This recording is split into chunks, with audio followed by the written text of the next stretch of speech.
जय श्री रामचरितमानस लंकाकांड भाग 7। श्री रामचंद्रजीના ચરણમાં મસ્તક નમાવી લક્ષ્મણજી તરત જ ચાલી નીકળ્યા। તેમની સાથે નલ, નીલ, મયંદ, અંગદ, હનુમાનજી, નલ આદિ વીર યોદ્ધાઓ ચાલી નીકળ્યા હતા। જોતજોતામાં બધા પર્વતની ગુફા પાસે આવી પહોંચ્યા। વાનરોએ મેઘનાદને યજ્ઞકુંડમાં લોહી તથા ભેંસની આહુતિ આપતો જોયો, એટલે તે સાવધ થાય તે પહેલા જ વાનરોએ તેના યજ્ઞને છિન્ન ભિન્ન કરી નાખ્યો। યજ્ઞ ભંગ થવા છતાં પણ તે ઊભો ન થયો ત્યારે બધા તેના વખાણ કરવા લાગ્યા। તેમ છતાં મેઘનાદ ઊભો ન થયો ત્યારે વાનરોએ તેના વાળ ખેંચી ઘણી લાતો મારી। પછી ભાગવા લાગ્યા ત્યારે મેઘનાદ ત્રિશુલ લઈને તેમની પાછળ દોડ્યો, પણ વાનરોએ તો તેમને દોડીને લક્ષ્મણજી જ્યાં ઊભા હતા ત્યાં લઈ ગયા। ક્રોધનો માર્યો મેઘનાદ ત્યાં આવીને વારંવાર ઘોર ગર્જના કરવા લાગ્યો। આથી હનુમાનજી અને અંગદ ક્રોધાવેશમાં તેની નજીક આવ્યા તો મેઘનાદે બંને પર ત્રિશુલના પ્રહાર કરી ભોય ભેગા કરી દીધા। હવે તેને દૂર ઉભેલા લક્ષ્મણજી શેષનાગજી પર જોરથી ત્રિશુલ ફેંક્યું તો તેવા જ લક્ષ્મણજી એક બાજુ બાણથી આવી રહ્યા ત્રિશુલના 2 ટુકડા કરી નાખ્યા। ત્યાં તો હનુમાનજી અને અંગદ ઉઠીને મેઘનાદ પર પાટોનો પ્રહાર કર્યા અને તેના પર કોઈ જ ઈજા ન પહોંચી। દેવશત્રુ મેઘનાદ કોઈ પણ ઉપાયથી માર્યો ન હતો ત્યારે હતાશ થઈને લક્ષ્મણજી બધા યોદ્ધાઓને સાથે પાછા ફર્યા। તે જોઈને મેઘનાદ ઘોર નાદ કરતો તેમની પાછળ દોડ્યો। તેને દૂરથી દોડતો આવતો જોઈ લક્ષ્મણજીને કાળ વ્યાપ્યો અને તેના પર તેજસ્વી બાણો છોડવા લાગ્યા। આ વખતે લક્ષ્મણજીએ છોડેલા બાણો વજ્ર જેવા હતા, તેથી બચવા માટે મેઘનાદ તરત જ અદૃશ્ય થઈ ગયો। પછી તે વિવિધ પ્રકારના રૂપે લક્ષ્મણજી સાથે લડવા લાગ્યો। લડતા લડતા ક્યારેક તે અસલ રૂપે દેખાતો તો ક્યારેક તે અદૃશ્ય થઈ જતો। શત્રુ મેઘનાદને કોઈ ઉપાયે પરાજિત થયો ન જોઈ વાનરો ડર્યા। તે જોઈ તેના ઉપર કૃપાયમાન થયેલા લક્ષ્મણજીએ વિચાર્યું કે આ માયાવી મેઘનાદને મેં ઘણો રમાડ્યો, હવે તેને જેમ બને તેમ જલ્દીથી મારવો જોઈએ। આમ વિચારી લક્ષ્મણજીએ રઘુવંશ નાયક શ્રી રામચંદ્રજીનું પ્રતાપનું સ્મરણ કરી તુરત જ ધનુષ પણ એક ઉત્તમ બાણનું સંધાન કર્યું અને છોડેલું બાણ બરાબર મેઘનાદની છાતીમાં મર્મ સ્થાન પર ખૂંપી ગયું।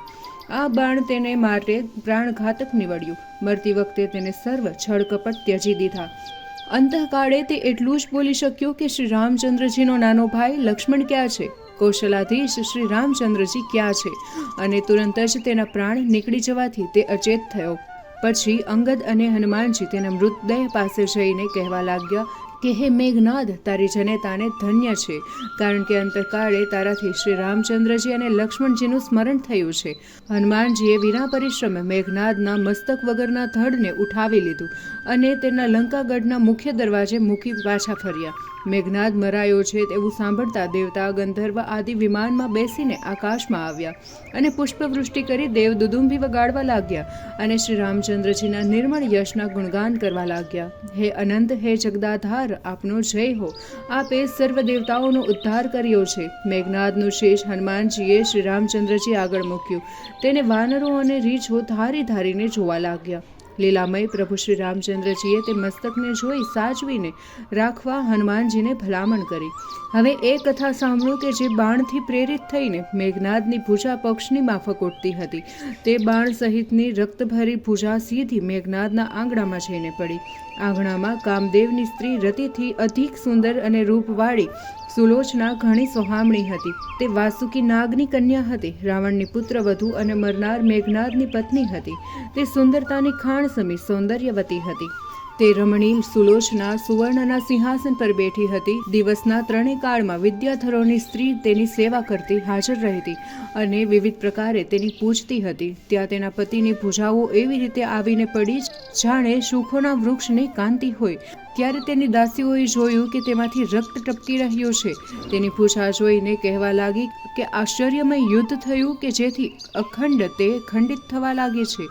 સર્વ સખીઓનું કહેવું સાંભળી સુલોચના સિંહાસન પરથી ઉઠી પ્રેમને લીધે તેના હૃદયના ધડક વધી ગઈ, પરંતુ અશુભ સુકન ડાબી ભુજા ફરકવા લાગી। રાવણ અને રામજી વચ્ચે યુદ્ધ થઈ રહ્યું છે, મારા વીર શિરોમણી સ્વામી પણ યુદ્ધમાં લડવા ગયા છે। હજુ સુધી સમસ્ત સૂર અસુર તેમની સાથે લડવામાં ફાવી શક્યા નથી, તો પણ વિધાતાની વિપરીત ગતિની કોને ખબર નથી. આમ બોલતી તે પૂજા પાસે આવી. પતિની પૂજા જોઈને તેને ઘણો જ વિલાપ કર્યો. કંકણ અને મણીઓથી વિભૂષિત મહાવૃક્ષ સમાન શોભિત પૂજા બીજી કોઈની હોય નહીં, પરંતુ બરાબર જોવા છતાં પણ તેને મનમાં વિશ્વાસ બેસતો ન હતો, કારણ કે તે પતિના પરાક્રમ અને પ્રભાવને બરાબર જાણતી હતી. જે નિંદ્રા, સ્ત્રી અને ભોજનનો 12 વર્ષ સુધી ત્યાગ કરે તેના જ હાથે મેઘનાદ મરે તેમ હતો. એવો કોઈ વિરલો હોય તો તેના હાથે જ મેઘનાદનું મરણ થાય. ત્યારે તેના મનમાં ખૂબ જ વિચાર કરી મનમાં એવો દ્રઢ નિશ્ચય કર્યો કે જો હું પતિવ્રતા સ્ત્રી હોઉં તો આ પૂજા હાથ અહીં આંગણામાં લક્ષ્મણની શૌર્યગાથા લખે અને ત્યારે મારી દ્વિધા મટી જાય. સુલોચનાના આ વિચાર જાણીને એક સખી શાહીનો ખડિયો લઈ આવી અને લેખન લઈ આવી અને કપાયેલી પૂજાઓ આગળ તે મૂક્યા. તે કપાયેલી મણિજડિત હાથ આંગણામાં લક્ષ્મણજીની સુંદર કીર્તિ લખવા લાગ્યા, જે નિંદ્રા, સ્ત્રી અને ભોજનનો 100 કરોડ વર્ષ સુધી પણ ત્યાગ કરી શકે છે, તો પણ તેનો મહિમા અત્યંત નાનો છે. તે અક્ષય, અખંડ, અલખ, અવિનાશી, અપ્રેમ અને અંતર્યામી છે. તે સર્જન કરે છે, પાલન કરે છે અને સંહાર કરે છે.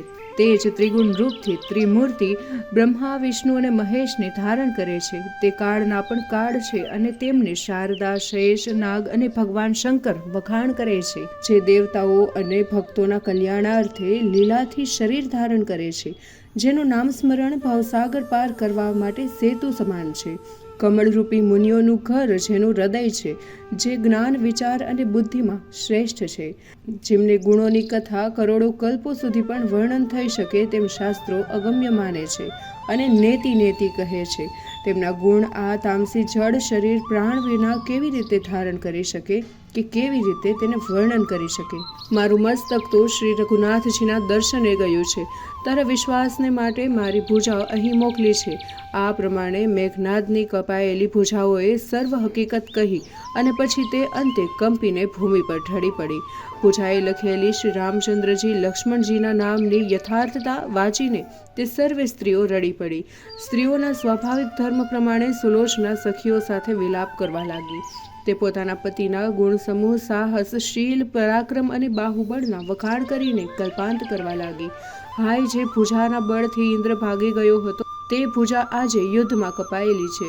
સુલોચના પોતાના અંગ ઉપર પહેરેલા રત્નમણિ જડિત આભૂષણો અને વસ્ત્રો ઉતારવા લાગી અને હાથોથી મસ્તક કૂટવા લાગી. તે શોકરૂપી નદીમાં ડૂબી ગઈ. તેનું શરીર પણ ભાન ન રહ્યું અને તે પોતાની આવી અસહ્ય વિપત્તિ કોને કહી સંભળાવે તે વિચારતી. થોડી વારે સખીઓ તેને છાની રાખવા આશ્વાસન આપતી, પરંતુ હૃદયમાં ધીરજ ન રહેતા પુનઃ તે શોકની આગમાં બળવા લાગી. વારંવાર તે શુદ્ધિ ગુમાવી અને પૃથ્વી પર ઢળી પડતી, તો થોડીક વારે સ્વસ્થ થઈ પતિના વખાણ કરી કલ્પાંત કરવા માંડતી.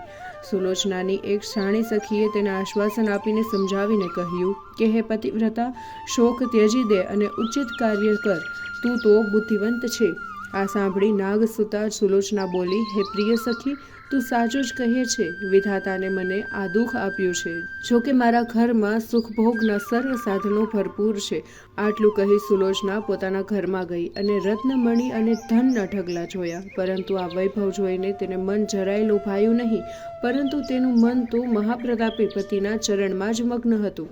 સુલોચનાએ પછી રત્નજડિત સુંદર પાલખીઓ બનાવડાવી અને તેમાં પણ ખૂબ જ શણગારીને ભુજા સ્થાપિત કરી. પછી પોતે પણ તે પાલખીમાં બેસી ગઈ અને પોતાનું દેવતાઓને પણ દુર્લભ એવું સુખદાયક ભુવનનો ત્યાગ કર્યો. નગરજનો પણ તેને જોઈને પોતપોતાના ગૃહને ત્યજીને તેની સાથે ચાલવા લાગ્યા.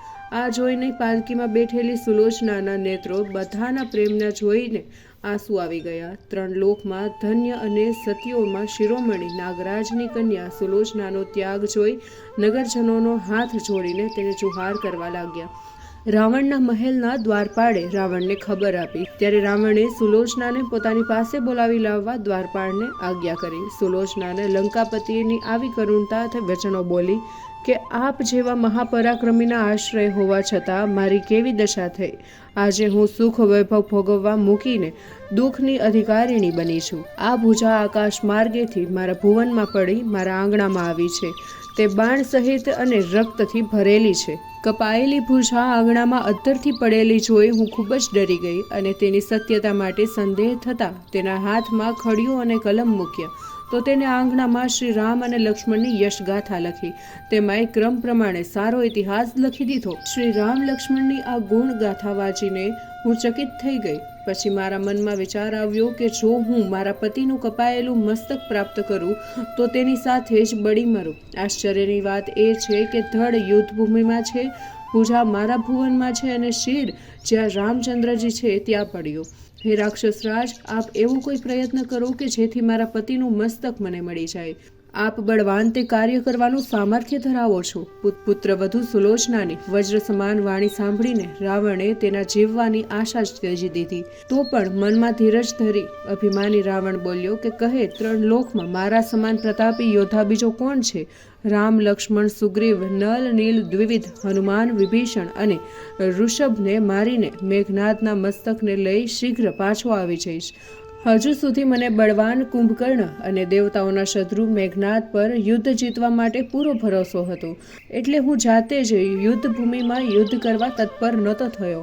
પણ હવે તે બધાના બળ અને પરાક્રમની મને ખબર પડી છે. મને એ નવાઈ લાગે છે કે આવા બળવાન વીરો મનુષ્ય અને વાનરોના મરવાથી મોતના ઘાટે ઉતરી ગયા. આ વાત સાંભળીને મને ઘણી જ લજ્જા આવી રહી છે, કારણ કે જેમની વીરો તરીકેની ગણતરી છે તેમની વાનરોએ આવી દશા કરી છે. હે કુળવધુ, હે પુત્રવધુ, હવે શોક છોડી દો. મને એ બધાના જેવો કાયર સમજીશ નહીં. હે પુત્રી, તું મારી 4 ઘડી સુધી રાહ જોજે.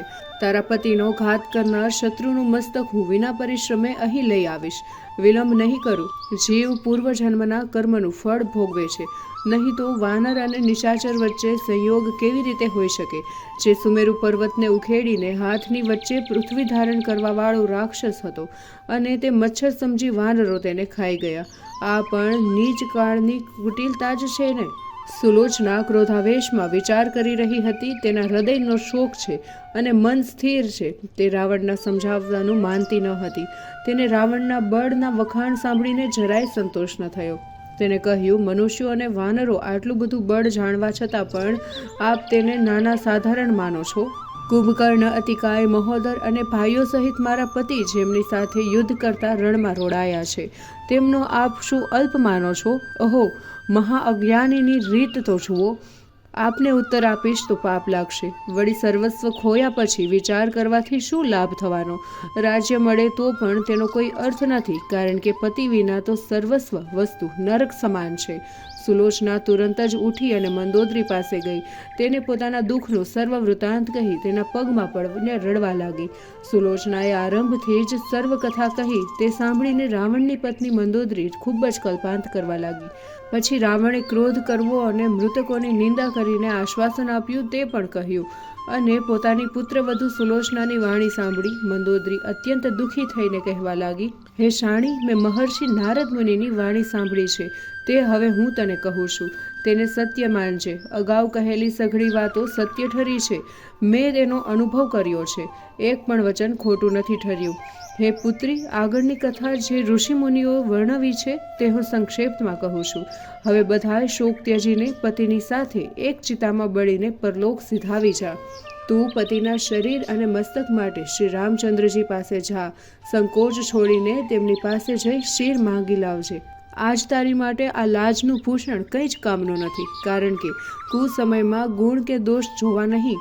શ્રી રામચંદ્રજી પાસે તારા સ્વસુર વિભીષણ પણ છે. અંગદ છે તે મારા પુત્ર સમાન છે.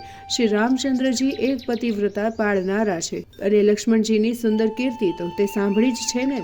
જામવત, સુગ્રીવ, વિવિધ, મયંદ એ રામચંદ્રજીના મંત્રી છે. હનુમાનજી બ્રહ્મચારી છે. તે પવનપુત્રને શિવ સ્વરૂપ અને સંસારના બંધનથી છોડાવનારા ભગવાન જાણો.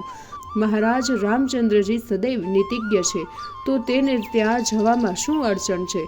તારા પતિની ભુજાઓએ લખેલી શ્રી રામચંદ્રજી અને લક્ષ્મણજીનો ઇતિહાસ તો તું જાણે જ છે ને. અને મેં પણ ઋષિ મુનિઓની કહેલી સર્વ કથા સાંભળી છે. હવે તું સત્વરે શ્રી રામચંદ્રજી પાસે જા. વિલંબ ન કર. સાસુના મુખેથી હિતકારક વચનો સાંભળી સુલોચનાએ વિચાર્યું કે હવે હું શ્રી રામચંદ્રજી પાસે જાઉં તે યોગ્ય છે. તેમ વિચારી વારંવાર સાસુ મંદોદરીના ચરણોમાં શિર નમાવી શ્રી રામચંદ્રજી અને લક્ષ્મણજી પાસે જવા નીકળી. સુલોચનાએ અસંખ્ય રીંછો અને વાનરોને જોયા, જાણે તે સમુદ્ર અને પર્વતને ઘેરીને બેઠા હોય. સેનામાં લીલા, પીળા, ભૂરા અને કાળા રંગના અસંખ્ય વાનરો હતા. સુલોચનાએ આ બધું જોયું અને સેનામાં પ્રવેશતા તે સંકોચાતી હતી, જાણે નવી સ્ત્રી પરાયા ઘરમાં આવી રહી હોય. આગળ આવતા તેને શોભાયમાન, શ્યામ અને ગોર શરીરવાળા રામચંદ્ર અને લક્ષ્મણજીને જોયા. પાપ સમૂહોનો નાશ કરનારા શ્રી રામચંદ્રજી સભા મધ્યે અત્યંત શોભી રહ્યા હતા. તેમના દર્શન થતાં જ સુલોચનાના નેત્રો ધન્ય બન્યા. તે શ્રી રામચંદ્રજી પાસે જઈને પૃથ્વી પર મસ્તક રાખીને પ્રણામ કરવા લાગી. ત્યારે વિભીષણે તેનું વૃત્તાંત શ્રી રામચંદ્રજીને કહ્યું. તે રાવણની પુત્રવધુ અને મહાપતિવ્રતા છે. તે જાણીને પ્રભુએ તેને સામે જોયું અને વિભીષણને પુનઃ કહ્યું કે આ મેઘનાદની સુશીલ સ્ત્રી છે ને? હે પ્રણતપાલ, હે કૃપાનિધાન, હે શ્રી રઘુનાથજી, આપના વિરોધરૂપી કૌતુકથી તેની આ દશા થઈ છે. સુલોચના અત્યંત ભક્તિભાવથી પ્રણામ કરી હાથ જોડીને કરુણ વચન બોલી કે હે પ્રભુ, જ્યારે મને પતિના ઘાતની ખબર પડી ત્યારે તેની કપાયેલી ભુજાઓ મારા આંગણામાં પડી. આપનો મહિમા લખી બતાવ્યો. હે રઘુવંશ શિરોમણી મહારાજ શ્રી રામચંદ્રજી, હું આપની પાસે કંઈક માગવાની ઈચ્છાએ આવી છું. આ પ્રકારે લક્ષ્મણજી અને બ્રહ્માજી દ્વારા સેવિત શ્રી રામચંદ્રજીના ચરણ કમળમાં શીર નમાવી બે હાથ જોડીને સુલોચના ઊભી રહી. તેના મુખમાંથી નીકળેલી કરુણ વચનો સાંભળી કમળ નયન શ્રી રામચંદ્રજીના નેત્રમાં જળધારા વહેવા લાગી. એવા સ્વામી શ્રી રામચંદ્રજી દીનદયાળુના હિતેચ્છુ અને વિના કારણે જ કૃપા કરનાર છે. તુલસીદાસજી કહે છે કે હે શઠ, તું કપટ છોડીને તેને ભજ. સુલોચના બોલી, હે ભગવાન, આપ તો સર્વના મનની વાત જાણનારા અને અંતર્યામી છો. આપને આદિ, મધ્ય અને અંત નથી. આવા દુઃખભર્યા વચન સાંભળી શ્રી રઘુનાથજી પુલકિત થઈ રોમાંચિત થઈ ગયા અને શરીર શિથિલ થયું. શ્રી રામચંદ્રજી બોલ્યા, હું આજે તારા પતિને સજીવ કરી નાખીશ. તમે સેંકડો કલ્પ સુધી લંકાનું રાજ્ય કરો. હવે સર્વ શોક ત્યજી મનમાં પ્રસન્ન થઈ તુરંત જ તારા ભુવનમાં જતા રહો. સત્ય પ્રતિજ્ઞાવાળા પ્રભુ શ્રી રામચંદ્રજીની આવી વાણી સાંભળી વાનરોના મનમાં એકાએક ભય ઉપજ્યો, પરંતુ તે પ્રભુનું વલણ જોઈ કંઈ જ કરી શક્યા નહીં. તે બધા વિચારવા લાગ્યા કે જોઈએ હવે વિધાતા શું કૌતુક કરે છે. કદાચ શ્રી રામચંદ્રજી કૃપા કરીને મેઘનાદને સજીવ કરશે તો તે સર્વ દેવતાઓને પાછા શોકમય બની જશે. વિભીષણ લંકામાં જઈને લંકાનું રાજ્ય કરી શકશે ખરો, કારણ કે સજીવન થયેલો મેઘનાદ વેરનું સ્મરણ થતાં જ ધનુષ લઈને તેની પાછળ દોડશે. શ્રી રઘુનાથજીના મુખ મુદ્રા જોઈને વાનરોને ભય દેખાયો, કારણ કે સુજાન ભગવાન શ્રી રામચંદ્રજી શરણાગતના રક્ષક છે. શ્રી રઘુનાથજીની આટલી બધી કૃપા થયેલી જોઈ રાવણની પુત્રવધુ સુલોચના વિનયપૂર્વક કહેવા લાગી કે હે રઘુનાથજી, આપ તો ઉદાર અને સર્વ કાર્યમાં આપ સમર્થ છો. મેં આપને અત્યંત કૃપા નિધાન જોયા છે.